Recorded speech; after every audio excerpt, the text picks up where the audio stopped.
Yeah, hi Laz, it's Mark again. This is mech number 2. Okay, this is the one that I've changed the board on. All right, this is the one that I changed the board on.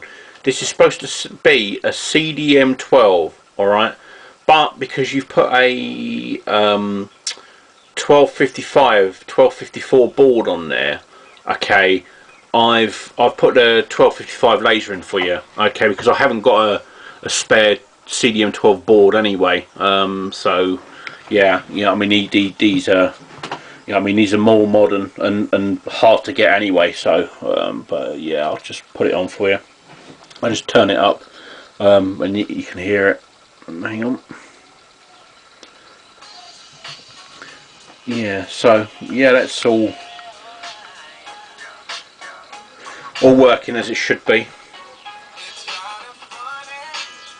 So, yeah, I've given them a good clean for you as well. I've checked the cogs, and yeah, there's a couple of them there that are really pretty messed up, but yeah, I've managed to sort them out for you.